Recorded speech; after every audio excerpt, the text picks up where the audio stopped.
been an extremely annoying couple of days trying to work on the car. So pretty much anything that could have gone wrong has gone wrong. And we'll start off with, I've got my radiator back and it fits in just as we expected it to go in, except for this coolant filling pot was a little bit out of position. It did work by cutting this tube a small bit, and it's not exactly lined up here, but we can work through all of that. The main problem was, as soon as I took this new pressure cap out of the package, it broke, and the spring went flying, and the rest of it is somewhere over in that corner. So not ideal straight away once fitting the radiator. After that, this bung over here, when I tried to fit my sender switch, the sender switch got stuck in it, and I had to force it to come back out. So now that entire thing has to be, the entire radiator has to be taken out of the car again, brought back up to James, so he can either try and repair it or weld the plate in, because we don't need it. This is what's left of the sender switch, so it's very mangled and there's a lot of aluminium there in the threads. And on top of all that, I have my rally license course on Friday, and I have COVID.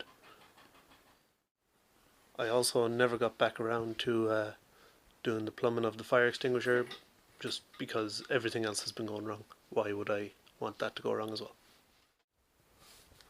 So the next thing I'm trying to do is mount this oil cooler. So I've already made up the bracket for it, and it has slight angles in the way they're bent, so it fits in and should be very close to how the angle of the radiator. So it is slanted forward like that, and I just have to drill holes and get everything in place, and then we'll bolt it up and see how that goes. Just finished making up the bracket for the oil cooler.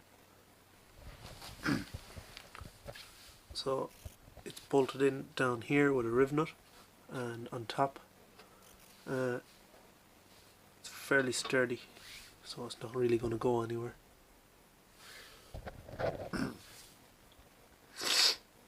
There's a bit of a tight fit down here, but it's worked so far. These wires need to be moved somewhere else because they're affecting the placement of the bracket. When you're trying to put it in, it makes it just a lot more awkward. Next, I need to make some brackets to go from these bungs. One to down here where the oil cooler fits, and one from this bung to over here. And then we'll see how things go after that. So I had another problem with the car this morning. Just got my adapter for this water temperature sensor, so it converts from M16, which is in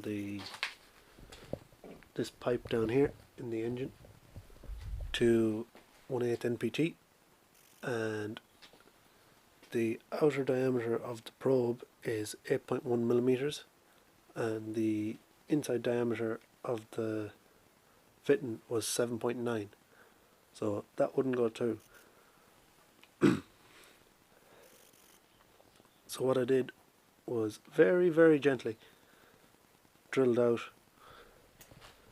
this fitting to 8.5, and I was very cautious just in case it did happen to slip, because that drill bit is very sharp, and ruin all my threads, and I didn't want to wait another week and a half for getting another adapter when this thing is already behind where it should be.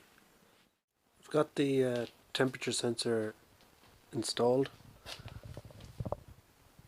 so there's a small bit of PTFE tape on it. The adapter that's in the water housing is only aluminium, so didn't want to be over tightening anything, and it was getting pretty tight for my liking.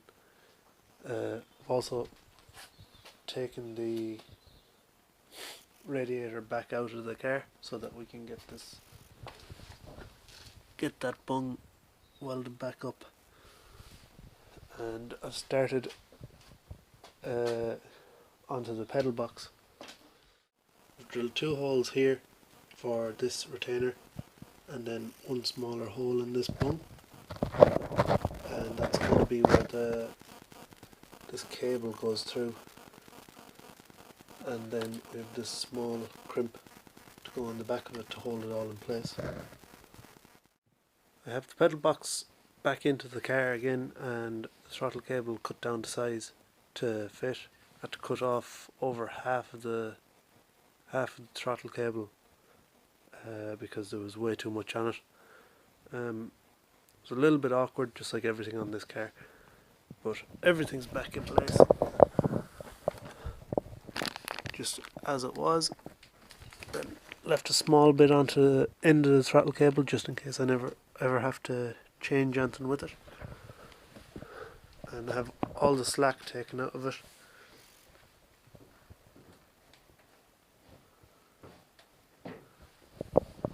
And that's pretty much it for today.